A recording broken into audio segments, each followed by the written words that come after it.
Berikut kisah Uwais Al-Qarni, pemuda sederhana yang tinggal di tanah Yaman. Menurut kisah dia juga menderita penyakit yang membuat kulitnya belang.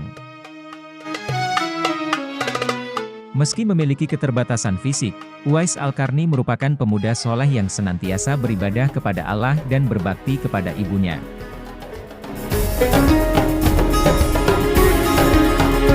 Ibunda Uwais Al-Qarni merupakan perempuan tua yang sudah lumpuh. Setiap hari Uwais merawat dan menyediakan segala kebutuhan yang ibunya perlukan.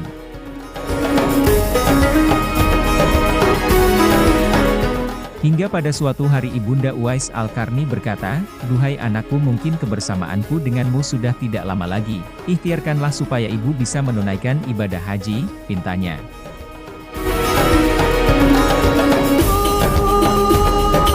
Mendengar hal tersebut Uwais termenung, dia tidak dapat membayangkan bagaimana cara sampai ke kota Makkah, melihat keadaannya yang serba kekurangan. Jarak antara Yaman dan kota Makkah amatlah jauh, bahkan dia harus melewati gersang dan panasnya gurun pasir sebelum sampai ke sana. Sementara untuk sekedar memenuhi kebutuhan sehari-hari saja dia harus banting tulang, apalagi untuk menyewa unta sebagai kendaraan, belum lagi bekal selama di perjalanan. Setiap saat Uwais Al-Qarni berpikir tentang bagaimana cara agar bisa memenuhi permintaan ibunya, hingga suatu ketika dia membeli seekor anak lembu dan membuat kandangnya di atas bukit.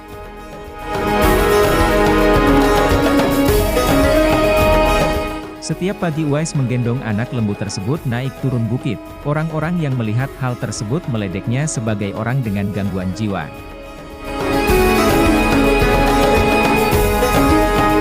Pekerjaan yang terbilang aneh tersebut Uwais Al-Qarni lakukan sampai 8 bulan lamanya.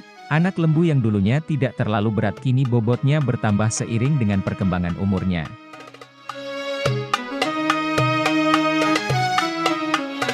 Anak lembu tersebut beratnya sudah mencapai 100 kg, kekuatan Uwais pun bertambah berkat aktivitas yang rutin dilakukan setiap pagi tersebut.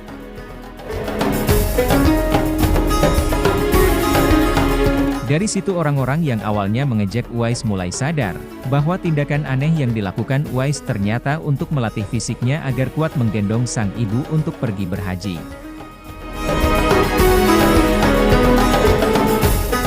Musim haji pun tiba, Uwais Al-Qarni yang sudah lama mempersiapkan diri akhirnya berangkat menuju kota Mekah dengan berjalan kaki sambil menggendong sang ibu.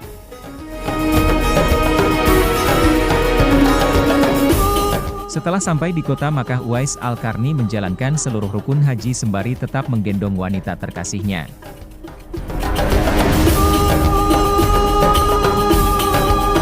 Di depan Ka'bah Uwais berdoa kepada Allah agar mengampuni dosa-dosa ibunya.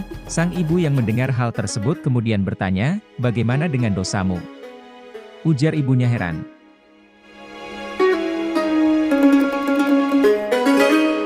Uwais Al-Qarni menjawab, "Dengan terampuninya dosa ibu, maka ibu akan masuk surga. Cukuplah ridho dari ibu yang akan membawaku ke surga," jawabnya.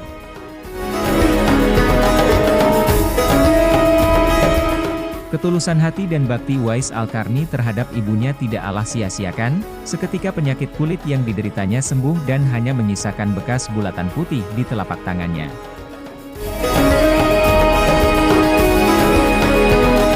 Tanda ini yang kemudian menjadi pengenal ketika Uwais Al-Qarni dicari oleh sahabat Umar dan Ali radhiyallahu anhuma. Pencarian tersebut dilakukan karena pesan dari Rasulullah. Beliau bersabda, "Di zaman kamu berdua akan lahir seorang manusia yang doanya sangat makbul. Dia datang dari tanah Yaman, dia besar di tanah Yaman, kamu berdua carilah dia," sabda Nabi.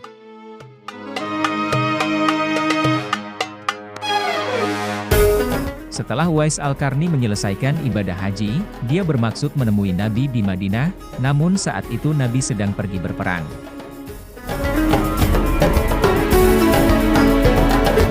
Karena keadaan ibunya yang tidak memungkinkan untuk ditinggal terlalu lama, Uwais harus mengubur keinginannya untuk berjumpa dengan Nabi.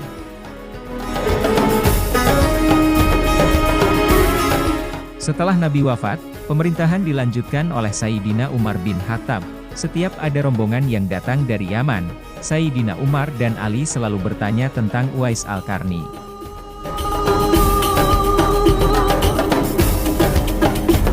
Hingga suatu ketika Uwais turut serta dalam rombongan dari Yaman. Saat itu Uwais tidak masuk ke Madinah karena harus menjaga unta yang dikendarai rombongan tersebut di perbatasan.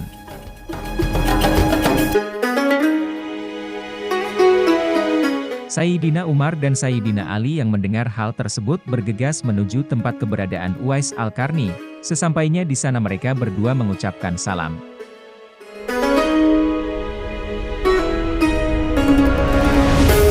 Uwais yang saat itu sedang sholat tidak menjawab, barulah ketika selesai dia menjawab salam kemudian mendekat ke arah Sayyidina Umar dan Sayyidina Ali untuk berjabat tangan. Saat berjabat tangan, Sayyidina Umar membalik telapak tangan Uwais Al-Qarni, dan tampaklah tanda yang disebutkan oleh Rasulullah sebelum beliau wafat.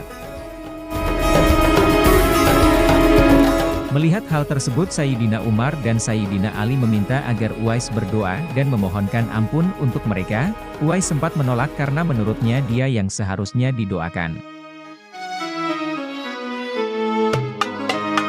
Atas desakan Sayyidina Umar dan Sayyidina Ali, akhirnya Uwais berkenan, lalu Sayyidina Umar menawarkan untuk memberinya sejumlah uang sebagai biaya hidup, namun Uwais menolak.